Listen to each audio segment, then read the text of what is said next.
سورہ فاتحہ اس کے بہت سارے فضائل ہیں۔ حدیث پاک میں آیا ہے کہ اگر اس کو 100 بار پڑھ کر اللہ تبارک و تعالیٰ سے دعا کی جائے تو اللہ تبارک و تعالیٰ اس دعا کو بھی قبول فرماتا ہے۔ سورہ فاتحہ کے اگر مضامین دیکھے جائیں تو اس سورت میں اللہ تبارک و تعالیٰ کی حمد و ثنا اور یعنی کہ ربوبیت اور رحمت، ملکیت اور جو ہے استحقاق عبادت، توفیق خیر، بندوں کی ہدایت، توجہ اللہ اور اختصاصی عبادت، اقتدارات اور طلب جو ہے وہ رشد، اداب دعا، صالحین کے حال سے جو ہے موافقت، گمراہوں سے جو ہے وہ اجتناب و نفرت، دنیا کی زندگی کا خاتمہ، جزا اور سزا کا جو ہے وہ مسرحہ و مفصل بیان اور جملہ مسائل کا بھی جو ہے بلند و حمد، ہر دشان کام سے شروع میں بسم اللہ شریف کی جو ہے وہ طرح حمد الہی بھی بیان لینا چاہیے۔ کبھی حمد واجب ہوتی ہے جیسے جمعے کے خطبے میں، اور کبھی مستحب جیسے نکاح کے خطبے میں اور دعا میں، اور ہر کھانے پینے کے بعد، کبھی سنت مؤکدہ جیسے کہ چیخ آنے کے بعد، رب العالمین میں تمام کائنات کے جو ہے وہ حادث میں محتاج ہونے کی طرح اور طرف سے، اور اللہ تعالی کے واجب قدیم و عظمی عبدی حی و قیوم قادر و علیم ہونے کی طرف سے بھی جو ہے وہ طرح سے اشارہ ہے، جس کو رب العالمین نے جو ہے مستلزم پایا، اور ان لفظوں میں یعنی ان لفظوں میں جو ہے علم جو ہے الہیت کے بھی اہم عبائس طے ہو گئے۔ مالکی یوم الدین، جب مالکی یوم الدین آیا، ملک کے ظہور تام کا بیان اور دلیل ہے کہ اللہ تبارک و تعالیٰ کے سوا کوئی مستحق عبادت نہیں، کیونکہ سب اس کے جو مملوک ہیں، اور مملوک مستحق عبادت نہیں ہو سکتا۔ اسی سے معلوم ہوتا ہے کہ دنیا دارالعمل اور اس کے لیے انتہا ہے، بس دنیا کے سلسلے کو ازلی ابدی کہنا باطل ہے۔ ایک تمام دنیا کے بعد ایک جزا کا دن بھی ہے، اس کے معلوم ہوا کہ جو ہے وہ تناسب باطل ہے۔ ذات و صفات کا ذکر کرنے کے بعد ایاک نعبد فرمانے میں اس طرف اشارہ کیا گیا کہ عقیدہ عمل پر مقدم ہے، اور عبادت کی مقبولیت عقیدے کی صحت پر موقوف ہے، اور اس سے رد شرک بھی ہے کہ اللہ تعالی کے سوا عبادت کسی کے لیے ہی نہیں ہو سکتی۔ ایاک نستعین میں یہ قلین فرمائی ہوئی کہ استعانت خیال وابستہ ہو گیا، بے واسطہ ہر طرح اللہ تبارک و تعالیٰ کے ساتھ خاص حقیقی مستعان وہی ہے، باقی جو ہے وہ آلات و خدام و احباب وغیرہ سب یہ ذات الہی کے مظہر ہیں۔ بندے کو چاہیے کہ اس پر نظر رکھے اور ہر چیز میں دست قدرت کو کارکن دیکھے۔ اس سے یہ سمجھنا بھی اولیاء انبیاء کی مدد چاہنا شرک ہے، جیسے کہ وہ بھی کہتے ہیں کہ باطل عقیدہ ہے، کیونکہ مقربان حق کی امداد الہی ہے۔ استعانت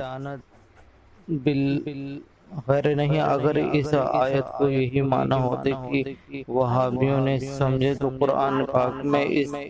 یعنی کہ کلام پاک میں جو فرمایا گیا کہ استعینوا بالصبر والصلاۃ، مدد طلب کرو صبر، یعنی کہ نستعین بالصبر والصلاۃ، کہ صبر کا جو ہے وہ مدد طلب کرو صبر اور نماز سے، کیونکہ وارد ہوتا ہے کہ حدیث پاک میں اہل اللہ سے استعانت کی تعلیم کیوں دی جاتی؟ اتنی صراط المستقیم، اب فرمایا گیا کہ اتنی صراط المستقیم دعا کی تعلیم فرما دی گئی۔ اس سے یہ بھی مسئلہ معلوم ہوا کہ بندے کو عبادت کے بعد دعا میں مشغول ہونا چاہیے۔ حدیث پاک میں آتا ہے کہ نماز کے بعد دعا کی تعلیم، یعنی تو قرآن کریم، اب حدیث پاک میں اس بات کو فرمایا گیا کہ نماز کے بعد دعا کی تعلیم فرمائی گئی۔ صراط المستقیم سے مراد اسلام ہے یا قرآن یا نبی کریم علیہ الصلوۃ والتسلیم کے اخلاق یا خود حضور کے اہل اصحاب مراد ہیں۔ اس سے ثابت ہوتا ہے کہ صراط المستقیم اہل سنت کا راستہ ہے، تو اہل بیت و اصحاب اور سنت و قرآن اور صحابہ اعظم سب کو مانتے ہیں۔ صراط الذین انعمت علیہم، پہلے جملے کی تفسیر جو ہے وہ تفسیر ہے کہ صراط المستقیم سے طریق مسلمین مراد ہیں۔ ان کے بعد جو ان کے اس سے بہت مسائل حل ہوتے ہیں، جن امور جو ہے پر امور پر ہے بزرگان دین کا بھی عمل رہا ہے، وہ صراط المستقیم میں داخل آتے ہیں، یعنی بزرگان دین، غیر المغضوب علیہم ولا الضالین۔ اب یہاں تک یہ پوری صورت ہو گئی، تو اس میں اس عمل کی ہدایت ہے کہ طالب حق کو دشمنان خدا سے اجتناب اور ان کی رسم ان کی بزا و افطار سے پرہیز لازم ہے۔ ترمذی شریف کی روایت میں ہے کہ مغضوب علیہم سے یہود اور ظالمین سے نصارہ مراد ہیں۔ مسئلہ غیر المغضوبی پڑھنے سے نماز فاسد ہو جاتی ہے، اور جو شخص جو ہے وہ یعنی کہ زہد کی جگہ زا پڑھے اس کی امامت جائز نہیں ہے۔ اس کو بھی بعض لوگ اس طریقے سے نہیں پڑھنا چاہیے، یعنی کہ غیر المغضوب علیہم ولا الضالین، اس طریقے سے نہیں پڑھنا چاہیے، بلکہ پڑھنے کا صحیح طریقہ یہ ہے غیر المغضوب علیہم ولا الضالین، یہ صحیح طریقہ پڑھنے کا بتایا گیا ہے، تو اس طریقے سے پڑھ سکتے ہیں۔ اللہ تبارک و تعالیٰ سننے کی جو ہم نے کچھ سنا ہے اس کو اس پر عمل کرنے کی توفیق عطا فرمائے۔ علماء ربانی کہتے کہ ان کو جن حضرات کو علم نافع حاصل ہوتا ہے ان کو علماء ربانی کہا جاتا ہے، جو اپنے ہی نیل و نہار کو مخلوق کی علم خدمات میں صرف کرتے ہیں۔ ان کی علامات یہ ہے کہ اسلامی مقاصد کے خلاف اغیار کے ہاتھوں اور کسی بھی قیمت میں فروخت نہیں ہوتے، بلکہ اپنے ہی بچے عمل سے ہی، اپنے ہی جو سچے عمل سے ہی جو ہے وہ اغیار کو اسلام کا خادم بنا دیتے ہیں۔ ایسے علماء دین کا مرتبہ ظاہر کرنے کے لیے ایک مرتبہ سید عالم صلی اللہ علیہ وسلم نے ارشاد فرمایا، والد کے چہرے کی طرف نظر کرنا عبادت ہے، کعبہ مکرمہ کی جانب نظر کرنا عبادت ہے، قرآن پاک میں نظر کرنا یعنی قرآن کا پاک کو دیکھ کر پڑھنا یہ بھی عبادت ہے،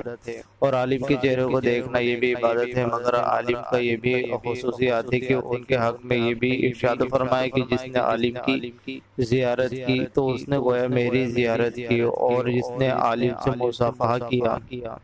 یعنی ہاتھ ملایا، مصافحہ مطلب ہاتھ ملانے کو کہتے ہیں،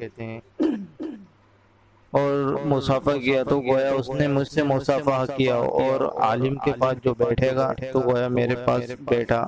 اور جو دنیا میں میرے پاس یعنی کہ دنیا میں جو میرے پاس بیٹھا، اللہ تبارک و تعالیٰ قیامت کے دن بھی اس کو میرے ساتھ بٹھائے گا۔ مقام غور یہ ہے کہ حضور صلی اللہ علیہ وسلم نے تو یہاں تک ارشاد فرما دیا کہ وہ میرے ساتھ بٹھایا جائے گا۔ اب بات رہی ہے کہ مقام غور اس بات پر بھی کیا جائے کہ جس علم کے سیکھنے اور سکھانے والوں کی بارگاہ الہی میں یہ عزت و منزلت ہے، تو اس کی جانب سے مسلم قوم بالخصوص طبقہ رؤوسا نے جو ہے وہ کیسی شدید غفلت اختیار کی ہوئی ہے۔ اللہ مکان الحافظ، کیونکہ یہ طبقہ فکر معاش سے ہی سبکدوش ہوتا ہے۔ نظر برا اس کی اولین فرض تھا کہ اپنی ہی اولاد کو اس علم کو سیکھنے کے واسطے پیش کرتا، یا کم از کم علم کو سیکھنے اور سکھانے والوں کی ضروریات کو محسوس کرتے ہوئے یعنی کہ مخصوص طور پر ان کی جو ہے وہ اعانت میں حصہ لیتا، تو آج یہ منحوس دن دیکھنا نصیب نہ ہوتا کہ علماء کرام کے ایک گروہ نے اگرچہ بقلیل ہی صحیح یعنی تھوڑے ہی صحیح لیکن دشمنان اسلام کو دوش بدوش ہو کر اسلامی مقاصد خلافی اقدام اور کیا اور وہ جو ہے کروا رہے ہیں، جس سے دینی اور دنیاوی ہر اعتبار سے قوم مسلم کو ٹھیس لگی ہے، جو سخت دردناک ہونے کے باعث زبان سے بیان جو ہے کی جا سکتی ہے اور نہ تحریر میں لائی جا سکتی ہے۔ اگرچہ یہ ٹھیس تو اسی گروہ نے لگائی، مگر معنی اسے یہ بھی شریک ہے کہ دینی علوم سے انہوں نے شدید بے توجہی برتی، جس کا نتیجہ اس شکل میں ظاہر ہوا۔ دینی علوم کی جانب سے غفلت اور دشمنان اسلام کے علوم کی طرف رغبت کا یہ عالم کہ اپنی ہی اولاد اپنی ہی دولت کو ان کے لیے وقف کر دیا گیا ہے۔ اولاد کو انہی علوم کی تعلیم دلانا فخر سمجھتے ہیں کہ دولت کو ان پر صرف کرنا حصول معراج کا واحد ذریعہ تصور کرتے ہیں۔ انگریزی مدارس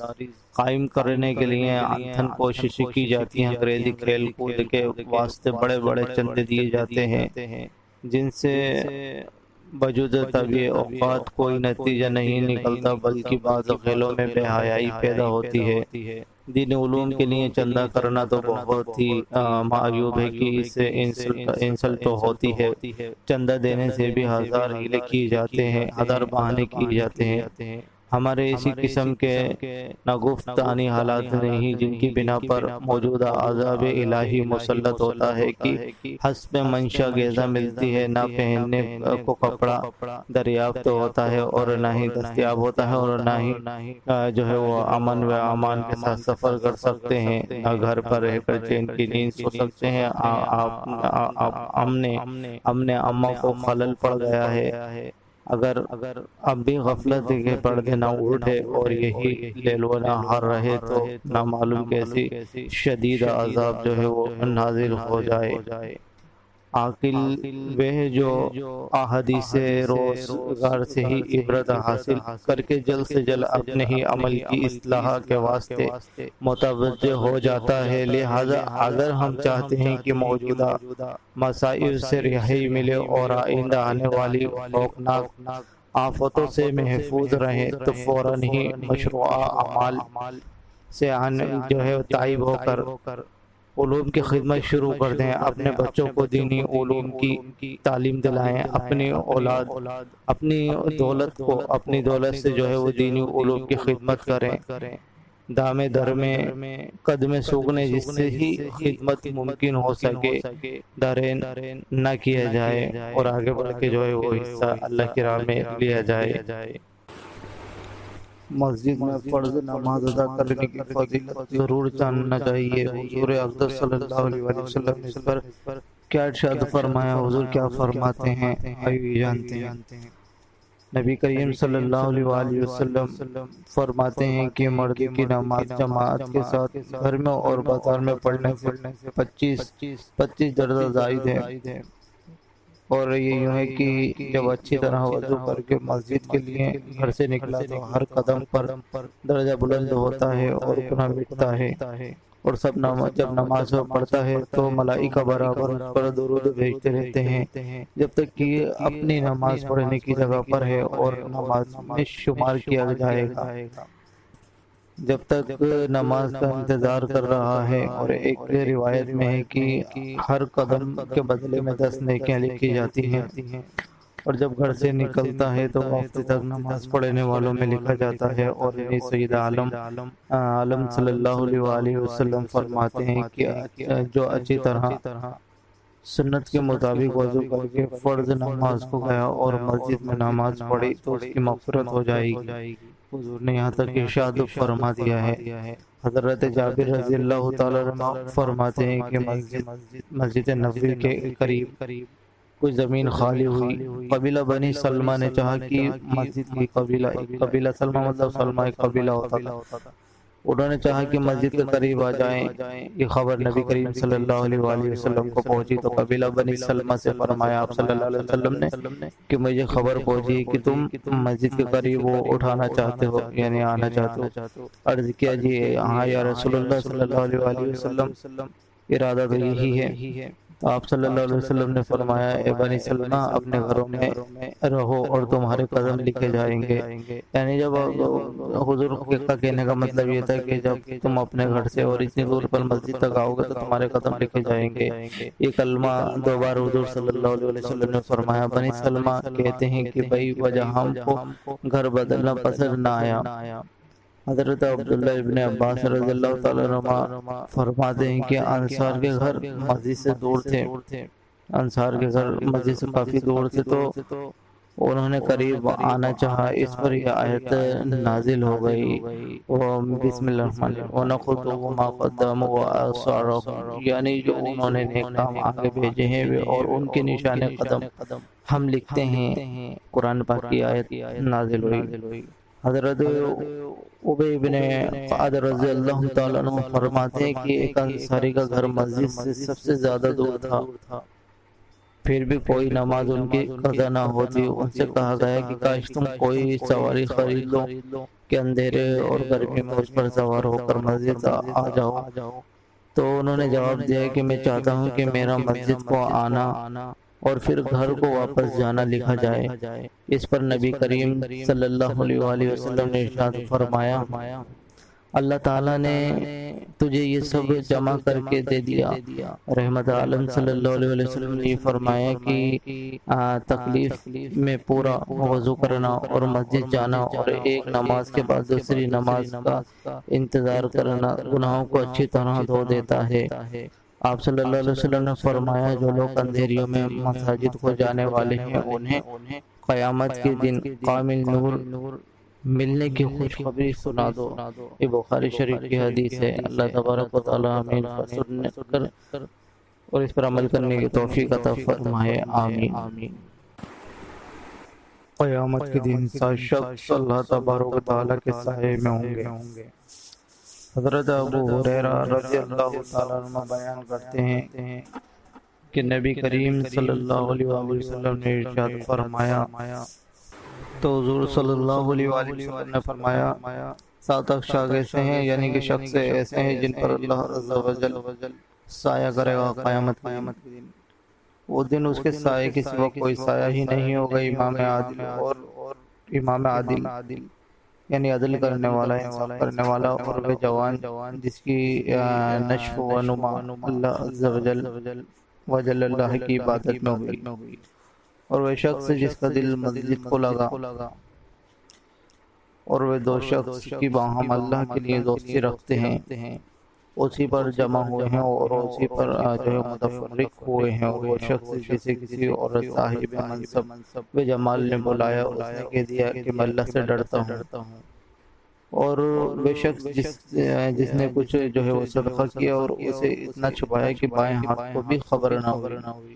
کہ داہنے نے خرچ کیا، اور وہ شخص جس نے تنہائی میں اللہ تبارک و تعالیٰ کو یاد کیا اور آنکھوں سے آنسو بہے، یعنی میں جو تنہائی ہوتی ہے اس میں یاد کیا۔ ابو سعید خدری رضی اللہ تعالیٰ عنہ فرماتے ہیں کہ سید عالم صلی اللہ علیہ وآلہ وسلم نے ارشاد فرمایا، تم جب کسی کو دیکھو کہ مسجد کا عادی ہے تو اس کے ایمان پر گواہ ہو جاؤ، اس لیے کہ اللہ تبارک و تعالی فرماتا ہے کہ مسجد وہی آباد کرتے ہیں جو اللہ اور پچھلے دن پر ایمان لائے۔ نیز فرمایا جو مسجد سے جو ہے وہ اذیت کی چیزیں نکالے، نقصان دینے والی چیزوں کو کہہ رہے ہیں، نقصان دینے والی چیزیں یعنی اذیت دینے والی چیزیں نکالے تو اللہ تعالیٰ اس کے لیے ایک گھر جنت میں بنائے گا۔ نیز فرمایا کہ ایسا زمانہ آئے گا کہ مسجدوں میں دنیا کی باتیں ہوں گی، تم ان کے ساتھ نہ بیٹھنا کیونکہ خدا کو ان سے کچھ کام نہیں۔ نیز فرمایا مسجدوں کو بچوں اور پاگلوں اور خرید فروخت اور جھگڑے اور آواز بلند کرنے اور وہاں پر شرعی سجائے قائم رکھنے اور تلوار کھینچنے سے بچاؤ۔ سعید بن یزید رضی اللہ تعالیٰ عنہ فرماتے ہیں کہ مسجد میں جو سو رہا تھا، یعنی میں مسجد میں ایک بار سو رہا تھا، وہ خود اپنا بتاتے ہیں، تو ایک شخص نے مجھ پر کنکری پھینکی تو امیر المومنین فاروق اعظم رضی اللہ تعالیٰ عنہ جو ہے وہ فرمانے لگے، جاؤ ان دونوں شخصوں کو میرے پاس لاؤ جو مسجد میں جو ہے وہ بآواز بلند گفتگو کر رہے تھے۔ میں نے ان کو حاضر کیا، ان دونوں نے فرمایا تم کس قبیلے کے ہو یا کہاں سے رہنے والے ہو؟ انہوں نے عرض کی کہ ہم طائف جو ہے وہ طائف کے رہنے والے ہیں۔ فرمایا اگر تم اہل مدینہ سے ہوتے تو میں تمہیں سزا دیتا، کیونکہ وہاں کے لوگ آداب مسجد سے واقف تھے۔ رسول اللہ صلی اللہ علیہ وسلم جو صلی اللہ علیہ وسلم نے اس طریقے سے جو ہے یہ بات لے کر گئی ہوگی، یعنی نبی کریم صلی اللہ علیہ وسلم کی مسجد میں آواز بلند کرتے ہو، انہوں نے اس طریقے سے ان سے بات کہی کہ آپ لوگ جو اگر اس سے واقف نہ ہوتے تو سزا دی جاتی ہے اس بات کی کہ مسجد میں آواز بلند جو آواز کر رہے ہو یا بات کر رہے ہو۔ سورہ تبت، اس سورت کے بارے میں جانیں گے۔ یہ سورہ مکی ہے، اس میں ایک رکوع 5 آیتیں 20 کلمے 70 حروف ہیں۔ جب نبی کریم صلی اللہ علیہ وسلم نے کوہ صفا پر پہنچ کر عرب والوں کو دعوت دی، ہر طرف سے لوگ آئے اور حضور نے ان سے اپنی صدق امانت کی شہادت لینے کے بعد فرمایا، انی لکم نذیر بین یدی عذاب شدید، میں تم کو عذاب شدید سے پیش ڈرانے والا ہوں۔ اس پر ابو لہب نے حضور سے کہا کہ تم تباہ ہو جاؤ، تم نے ہمیں اس لیے یہاں پر جمع کیا تھا۔ ابو لہب کے اس کہنے پر یہ سورت نازل ہوئی اور اللہ تبارک و تعالی نے اپنے حبیب کریم صلی اللہ تعالی علیہ وسلم کی طرف سے جواب دیا، تبت یدا ابی لہب، تباہ ہو جائے ابو لہب۔ یہ ترجمہ ہے اس آیت کا۔ جب اللہ تبارک و تعالیٰ کی طرف سے یہ آیت نازل ہوئی، سورت پوری نازل ہوئی، یعنی تبت یدا ابی لہب و تب، تباہ ہو جائے ابو لہب کے دونوں ہاتھ، اور وہ تباہ ہو ہی جائے گا، اور یعنی کہ وہ تباہ ہو ہی گیا۔ ما اغنى عنہ مالہ وما کسب، اسے کچھ کام نہ آیا اس کا مال اور نہ جو اس نے کمایا، یعنی اس کی اولاد۔ جب ابو لہب نے پہلی آیت سنی تو کہنے لگا، جو کچھ میرے بھتیجے کہتے ہیں اگر وہ سچ ہے تو میں اپنی جان کے لیے اپنے مال و اولادوں کو فدیہ کر دوں گا۔ اس آیت میں اس کا رد فرمایا گیا ہے کہ وہ خیال غلط ہے اس کا، اور اس وقت کوئی چیز کام آنے والی نہیں۔ سیصلی نارا ذات لہب وامرأتہ حملۃ الحطب، اب دھستا ہے لپٹ مارتی آگ میں وہ اور اس کی جورو لکڑیاں کا گٹھل سر پر اٹھائی ہوئی۔ اس کا نام جمیل تھا جو ابو سفیان رضی اللہ تعالیٰ عنہ کی بہن تھی۔ رسول کریم صلی اللہ علیہ وآلہ وسلم سے اس کو عداوت و عناد تھا۔ اس کے باوجود یہ بہت ہی دولت مند اور بڑے گھرانے کی تھی، یعنی ابو لہب کی بیوی کی بات ہو رہی ہے یہاں پر، بڑے گھرانے کی تھی، لیکن انتہائی عداوت کے باعث خود اپنے سر پر کانٹوں کا گٹھا لا کر راستے میں ڈالتی تھی تاکہ حضور کے اصحاب کو کوئی ایذا یعنی نقصان جو ہے وہ پہنچے، اور حضور کی ایذا رسانی اس کو اتنی پیاری تھی کہ وہ اس کام کو دوسرے سے جو ہے وہ مدد لینا بھی گوارا نہیں کرتی تھی۔ پھر آیت نازل ہوئی کہ فی جیدیہا حبل من مسد، اس کے گلے میں کھجور کی چھال کا رسہ ہوگا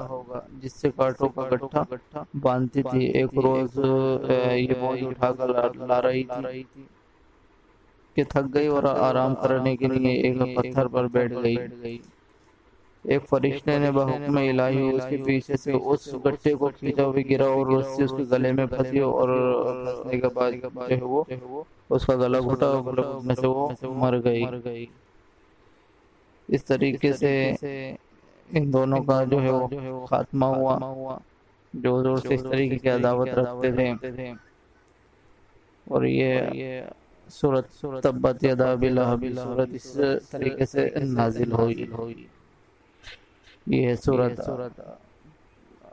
ابو لہب یعنی کہ ابو لہب، پوری سورۃ جو ہے اس طریقے اس پہ اس باتوں پر نازل اللہ تبارک و تعالیٰ نے کر دی، اور اپنے طرف سے حضور صلی اللہ علیہ وسلم یعنی کہ حضور صلی اللہ علیہ وسلم سے جو اس نے یہ باتیں کہی تھی ابو لہب نے، تو اللہ تبارک و تعالیٰ نے اس کی طرف ان کے طرف سے یہ جو ہے وہ جواب دیا۔ اللہ تبارک و تعالیٰ سے دعا ہے کہ حضور صلی اللہ علیہ وسلم سے ہمیں سچی محبت رکھنے کی توفیق عطا فرمائے، اور درود پاک زیادہ پڑھنے کی توفیق عطا فرمائے، اور درود پاک پڑھتے ہوئے رہنا چاہیے، کیونکہ درود پاک پڑھنا بہت اچھا کام ہے۔ الصلوۃ والسلام علیکہ یا رسول اللہ وعلی آلہ وصحبہ یا حبیب اللہ۔ آج ہم بیماری پر کچھ باتیں جانیں گے۔ فی الحقیقت دیکھیے بیماری بھی ایک جو ہے وہ بیماری فی الحقیقت بیماری بھی ایک بہت بڑی نعمت ہے، اس سے منافع بے شمار ہے، اگرچہ آدمی کو بظاہر اس سے تکلیف پہنچتی ہے، مگر در حقیقت آرام و راحت کا ایک بڑا خزانہ ہاتھ آ جاتا ہے، اور یہ ظاہری بیماری جس کو آدمی سمجھتا ہے در حقیقت روحانی بیماریوں کا ایک بڑا زبردست علاج ہے۔ حقیقی بیماری روحانی امراض ہے، کیونکہ وہ بہت خوف کی چیز ہے، اسی کو مرض مہلک سمجھنا چاہیے۔ بہت موٹی سی بات ہے کہ جس کو ہر شخص جانتا ہے کہ کوئی کتنا ہی غافل ہو، مگر جب مرض میں مبتلا ہوتا ہے تو کس قدر خدا کو یاد کرتا ہے، اور کس قدر توبہ استغفار کرتا ہے، اور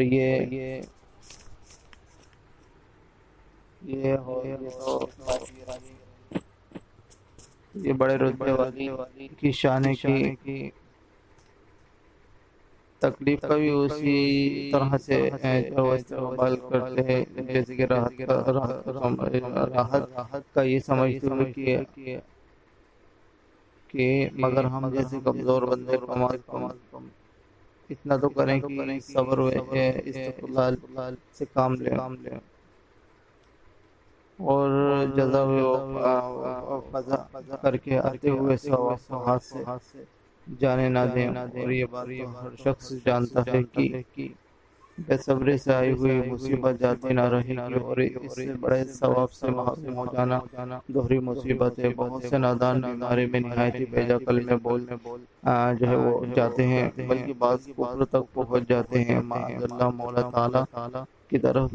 ظلم کی نسبت کر دیتے ہیں۔ ایسے لوگ بالکل ہی خاسرت یعنی کہ خاسرت دنیا والآخرت کے مصداق بن جاتے ہیں۔ اب ہم بیماری کے بعد فوائد جن کا ذکر احادیث سے وارد ہوا ہے یہ بیان کرتے ہیں کہ تاکہ مسلمان اپنے پیارے اور برگزیدہ رسول کے ارشادات باگوش دل سے سنیں۔ اور ان پر عمل بھی کریں۔ اللہ تعالیٰ کی توفیق جو ہے اللہ تبارک و تعالیٰ توفیق عطا فرمائے، آمین۔ ایک حدیث پاک میں ہے کہ حضرت ابو عبداللہ بن مسعود رضی اللہ تعالیٰ عنہ بیان کرتے ہیں کہ حضور اور نور صلی اللہ علیہ وسلم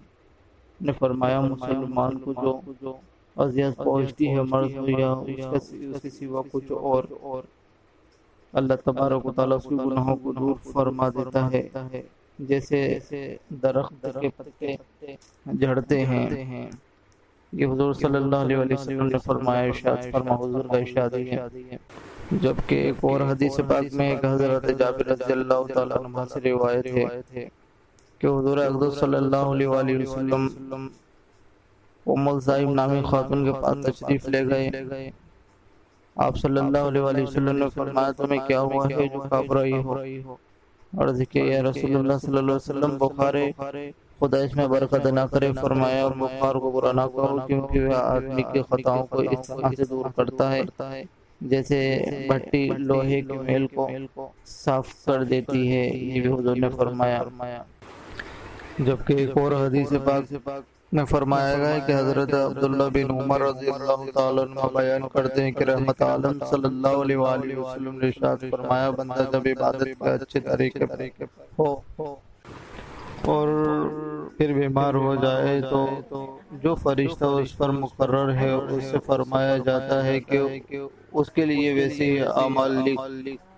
یعنی فرشتے سے کہا جاتا ہے کہ اس کے لیے ویسے اعمال لکھے جائیں جب مرض میں مبتلا نہ تھا، یہاں تک کہ میں اسے مرض سے رہا کروں، یعنی اپنی طرف بلا لوں، یعنی موت دے دوں۔ اور ایک اور حدیث پاک میں کہ حضرت جابر رضی اللہ تعالیٰ عنہ بیان کرتے ہیں کہ حضور پر نور صلی اللہ تعالیٰ علیہ وسلم نے ارشاد فرمایا، جب قیامت کے دن مصیبت زدہ مسلمانوں کو ثواب دیا جائے گا تو راحت و آرام والے تمنا کریں گے کہ کائی دنیا میں کھیچوں سے ہماری کھالیں کاٹی جاتی ہیں تاکہ ان جیسا ثواب ہمیں بھی ملتا۔ یہ حدیث پاک جو ہے وہ بیان کی گئی۔